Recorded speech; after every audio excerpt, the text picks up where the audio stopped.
Hello and welcome to another video, and today it is the 29th of August, and we have news from the Kherson region, which I will be primarily spending this video on because there's not much from the other parts of the front line. So in this region, the Odessa regional governor did announce that the beginning of the long-awaited counteroffensive has commenced, and we did see some heavy Ukrainian probing attacks along many different parts of the front line around here earlier in the morning, and I'm going to get into each one. So, the first one was around Vysokpilia. The goal around here is pretty clear. The Ukrainians want to encircle Vysokpilia in the Russian troops that are situated in here. This can be done, first of all, by an attack on Olhine, and also by breaking through the battles at Dobryanka to reach this road over here. There was also an assault reported on Potomkine by the Russians, but the opposite thing was reported by Ukraine. Ukraine said that Russia was advancing towards Potomkine, but they said that they failed. So the situation in this town is actually pretty ambiguous. Both sides are claiming to control it, but I do lean towards the idea that it's under Russian control and that Ukraine is assaulting it now. Of course, this will be done to encircle Vysokpilia, and we haven't seen any sort of breakthrough just yet on this part of the front line. There was another assault reported around this town over here, Petrivka, but I don't really have any information about the success of this assault. Maybe some additional information will come out tomorrow because Ukraine, in their general staff reports, they didn't really talk about this much. They didn't really mention their offensive operations in the entire Kherson region. But what I will say is that there were attacks that were situated around this town over here, Velika Kostromaka. This town is really the center of Ukraine's battles around the border between Kherson and Dnipro. I call this colloquially the Kryvyi front. And what's being said is that Ukraine on this front line, which spans from about, say, Osokorivka to Ivanivka, there's about two battalions operating in this region, and there's probably some operating in the Ivanivka area and in the Osokorivka area as well. And there's another tank battalion that is operating in this area as well, which is fighting in the area around Vysokpilia. But again, there's no real breakthroughs reported just yet. And what's being said is that Ukraine is primarily using T-72 tanks, and Russia, they're relying heavily on their artillery advantage because they can expend much more ammunition, and they do this at a much higher capacity than Ukraine. And that's part of the reason why Ukraine has failed to advance, because they're going in through these open fields, and they're very susceptible to being targeted by Russian artillery, which is what happened today. And that's why they suffered pretty heavy casualties on every single front that they attacked. And they were forced to really just go back to their previous positions, which are fortified, of course, which is why Russia can't advance. But the same is true for them. They can't advance either. Now, there was a report from some Ukrainian sources that this town over here, um, Arkhangle, I don't even know how to pronounce it, but I won't even try. This town over here, they were saying that it was captured by Ukrainian troops, although this would only be possible if Zarichne was also captured, because you have the part of the town over here. It just doesn't make sense because, first of all, they'd have to cross the Inhulas River, which is something they've had immense difficulty with, and yeah, they'd also have to take Zarichne. and we didn't hear anything about Zarikhne being taken, just this town over here. So I really doubt that this town has fallen, unless there's some additional elaboration on the situation there. Now, there was another attack on the area around Davidiv Brid, but again, you have the river which is separating Ukraine's positions along the river with the town itself. So it is very difficult to advance along here, and there have been several attempts over the past few months to take this town, but it's still in Russian hands. Nothing has changed in this part of the front line. Now, the more interesting part of the front line is the area around Andriivka and Lazove, which I've talked about ad nauseum in previous videos. I did say that Ukraine was setting up pontoon bridges and they crossed over, and each time they would get pushed back and suffer some damages, but they just continued. And apparently last night they had a recon operation in this area, and then early this morning they crossed the river with 3 pontoon bridges and took over Andriivka and Lazov. And I know that I have this place colored as red, but the only reason why is just because I'm too lazy to make this into a whole another blue polygon.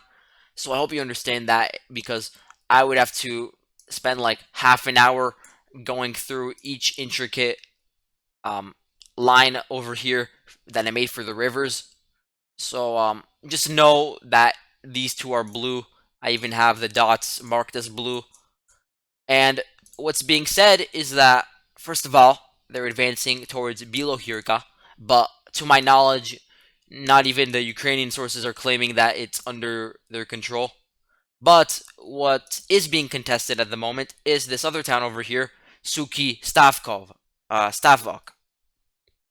And what's being said is that there's still clashes ongoing in here, so neither side really has a firm control of this town. But again, this is like a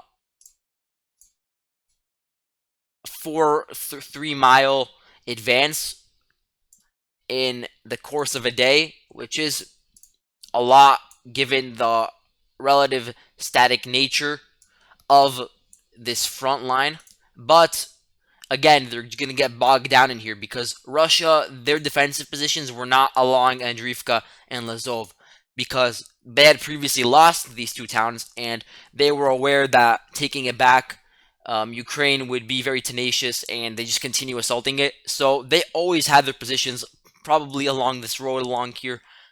But it appears that Ukraine has been able to drive them back towards this town over here, which is a bit deeper into the front lines. But they're going to first of all deal with Russian air force and artillery, which will probably try to destroy their pontoon bridges if they have not done so already. And they might just have to be so overwhelmed that they'll withdraw from this bridgehead again, because we've seen the difficulties that both sides have had in terms of crossing rivers. And now Ukraine is suffering the wrath of, first of all, the air force of the Russians. But to my knowledge, they still have positions along this part of the front line around this bridgehead, and I'll update this, of course, if anything changes. Now, moving on, in the Snihurivka area, there was also a reported assault, but again, no real changes that I could note to this front line. Even though Snihurivka is really close to the fighting, it is still holding strong, and we didn't even see a minimal Ukrainian gain in this area.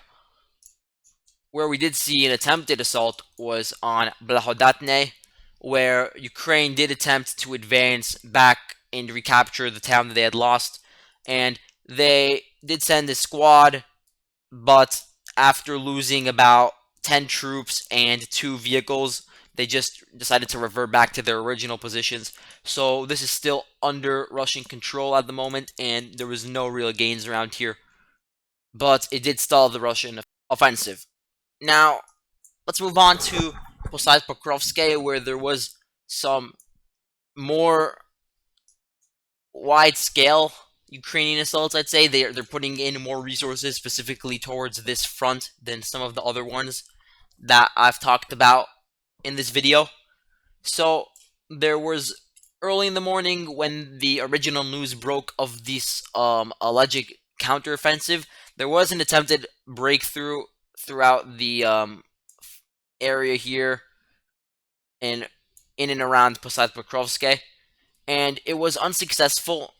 But apparently, there's another assault going on now where Ukraine's trying to break through this line over here, and I'm not sure if there's been any material success. But I would say the goal, first of all, would be to take back this Blahodatne and solidify control of Mirny. And then the wider goal would be to advance along this road over here and reach Kiselivka, which is a key town on the road to Kherson. And taking this town would put a lot of pressure on the Russians in these towns over here. And they'd probably be forced to divert their resources and troops towards the defense of the Kherson city itself, which could just destroy all of Russia's gains that they've made in the beginning of the war in this region. Now, in this area, the Russians reported that they shot down 2 Su-25s of the Ukrainians. So, again, that's a bad sign. Russia's anti-air systems have been at work all day today. In the area over here with Pravdini, there was also a report that Ukraine took this over. But, again, there's really no elaboration. I didn't hear mainstream Ukrainian sources even mention this. It was more of a rumor that was going around that I saw on Twitter. So perhaps it is under Ukrainian control. I would say it is possible because, look, it's only a mile, 2 miles away from the front line. They could push all the way towards this town and just kick out the Russians. But I would say if they did, then Russia probably let them without a fight because they would probably move back to their fortifications around here and just incessantly shell Pravdini until Ukraine would be forced to move back.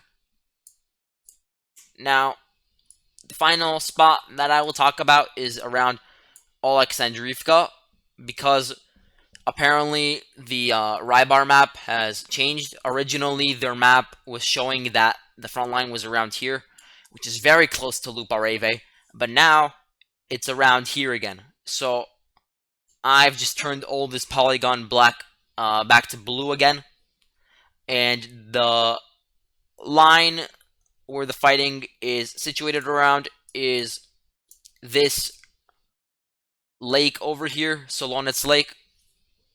So I don't think they were trying to take back Alexandrivka because that would just be impossible at this point because you'd have to cross over the lake. So what I think they were doing is just giving Lupareve more breathing room, and they did have some success in that, but we might see a Russian counterattack in this area in the coming days. So that's it in terms of the actual fighting on the ground, but there were some announcements from the Russian Ministry of Defense that I will read out now.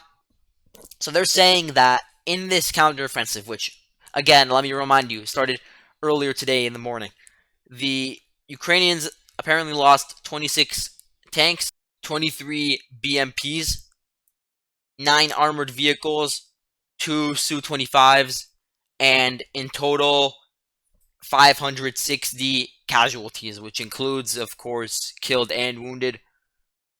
But these are very large numbers. So I'm not sure if it's true. There's no way to know. On the other hand, the Ukrainians, they announced their damage they inflicted on the Russians, but I'm pretty sure that the statement was from before the counteroffensive was announced. So I think it's from yesterday. The Ukraine Southern Command reported that Russia lost 41 troops, 2 drones, and one T-72 tank, one Uragan multiple rocket launcher, and a Pantsir missile system, and 9 concentrations of Russian ammo and military personnel. So that's really it in terms of the casualties, but Russia did inflict some strikes on Mykolaiv right after the counteroffensive was announced. So they launched about 12 to 15 missiles on Mykolaiv, and it's being said that they hit a shipyard and some warehouses, ammo depots, command posts. But the footage for at least some of the videos was blurred out. But the one video that I did see that wasn't blurred out was filmed around here. This is my estimate for where it was filmed, or for where the strike actually had occurred, because I'm pretty sure the goal of Russia in this strike was to destroy this superstructure, not the bridge itself, because it's a high precision missile. So I would assume that if they wanted to take out the bridge, they would have struck this part and not this part. So in the video, you can see that they hit what seems to be this structure, which I don't know if it's still intact or if there was some damage. There's no way to know unless there was an image posted, but it does seem like it hit this target. Now, let's move on to the Antonovsky Bridge, which was hit again. At this point, it's just being hit every single day, and I've stopped keeping count of how many times because it's just so frequent. And it appears, based on satellite imagery, that this bridge is not in operation for the moment because there's a big hole and damage to the canvas in part of the bridge, so you won't see any traffic from there. The Russians are starting to invest in ferries and barges to move supplies across, especially now with the renewed fighting along the front lines. In the area around Nova Kakhovka, there was also some artillery strikes by Ukraine, which occurred right before I recorded this video. And what's being said is that there was some damage to the electrical system and there was a power outage in the area, but the power was restored after a few minutes, so I think the situation is back to normal there. Again, just incessant shelling, and notice how the Ukrainian alleged counteroffensive started right after a week full of strikes on these two bridges.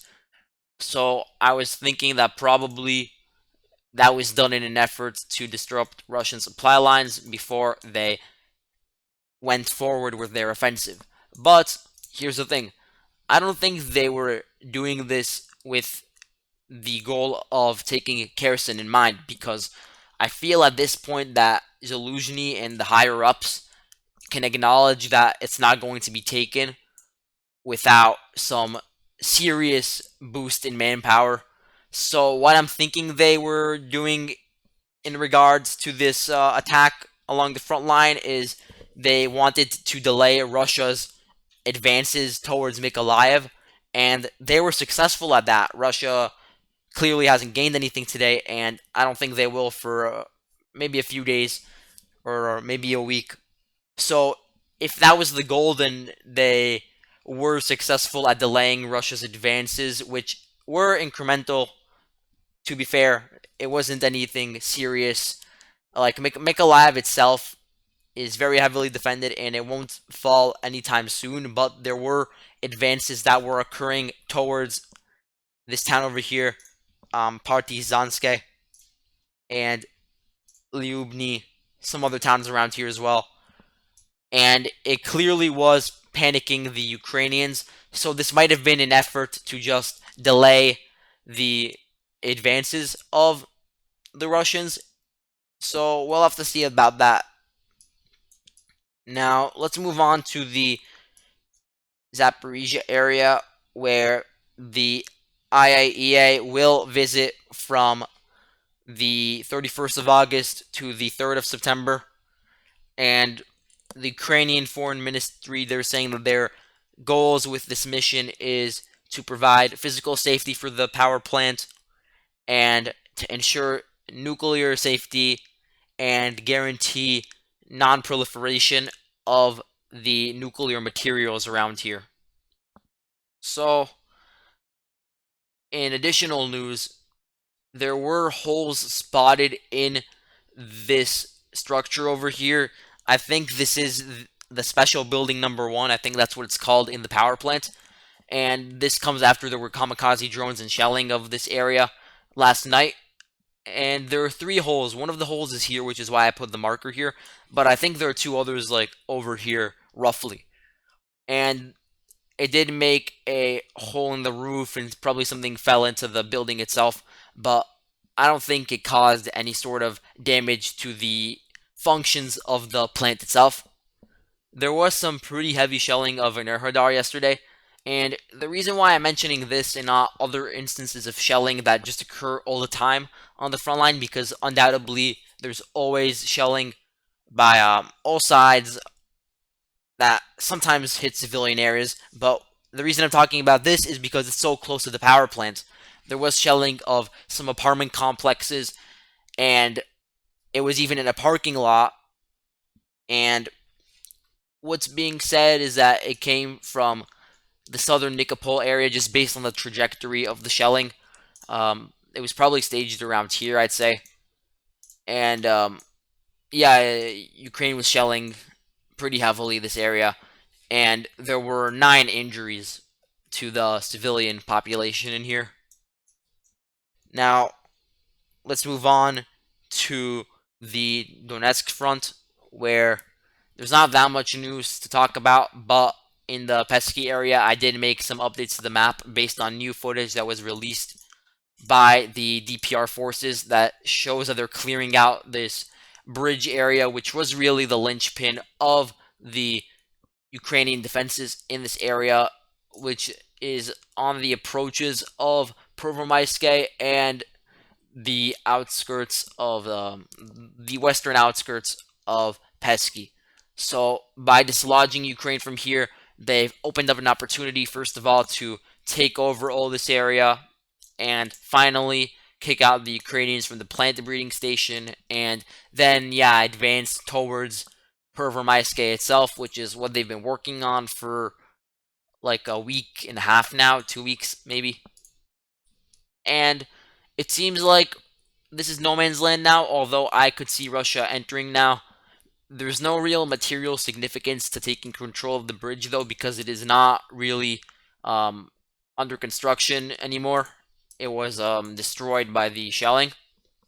But still, they can take over this area and then use that to advance along the ring road, first of all, and also on the E50 highway over here. So those 2 opportunities could present themselves. But again, no real changes besides that. There was a video that was released by the DPR, I think, of shelling of Novelske of these houses over here. I don't think anyone lives here anymore. So they say that they were shelling like ammo depots and Ukrainian barracks in here. So if you want, you could look at that video. I do want to include footage in my videos, like putting it up on the screen in like the upper left or right corners, but the thing is, it just takes so long that the one time I did do that, it just took a while, and I don't know, if I have time, I'll probably do it. But of course, you could always just click on the markers and see it for yourself.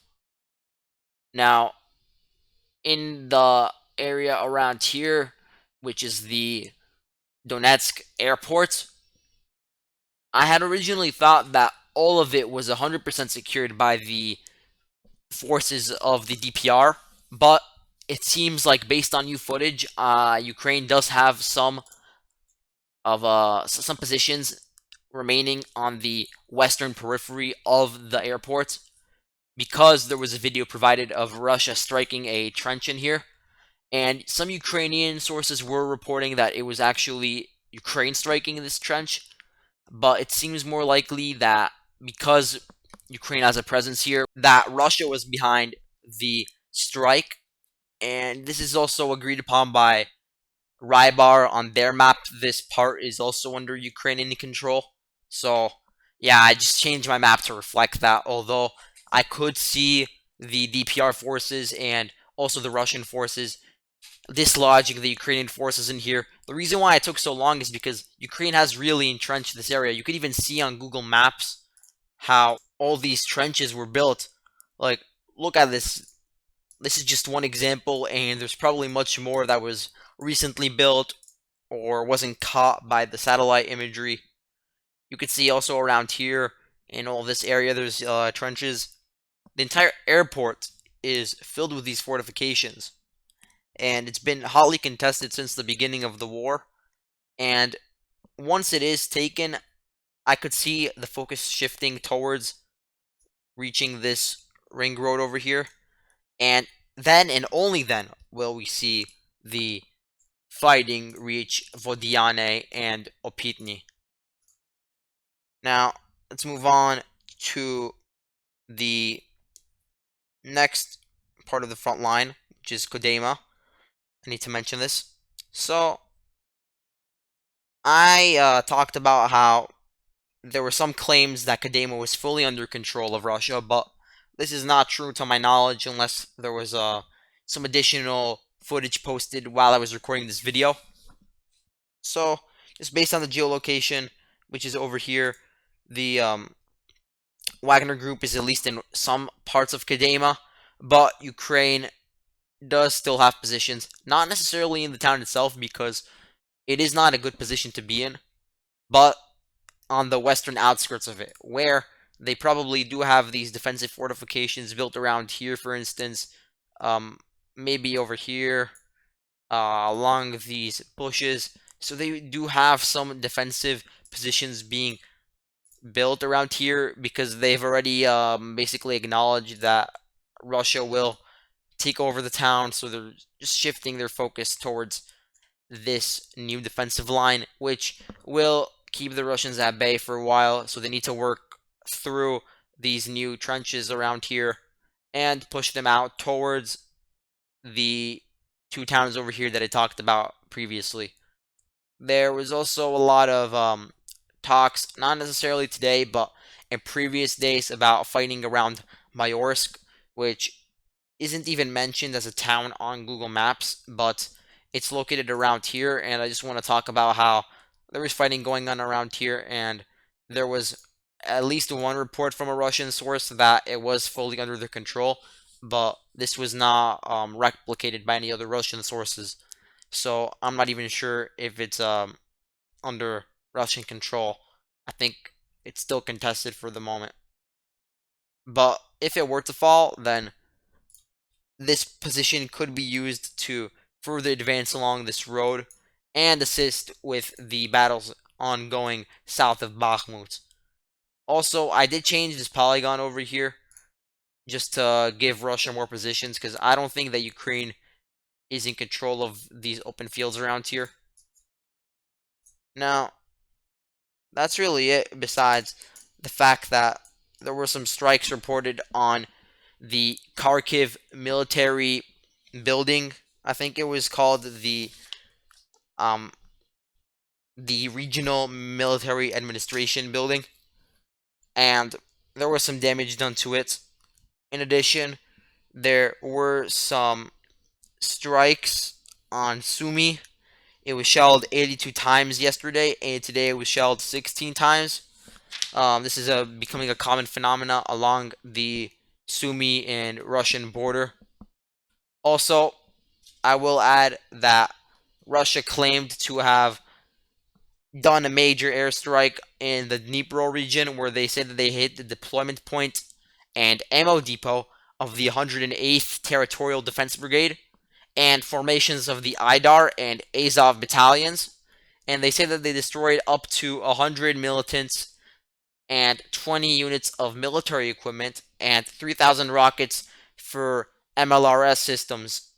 Again, they didn't really give a town for this, so I'm not sure where it occurred, but I'm hoping that they can provide some elaboration in that regard. Now, that's really it for today. Thank you all for watching, and I will see all of you guys tomorrow. Goodbye.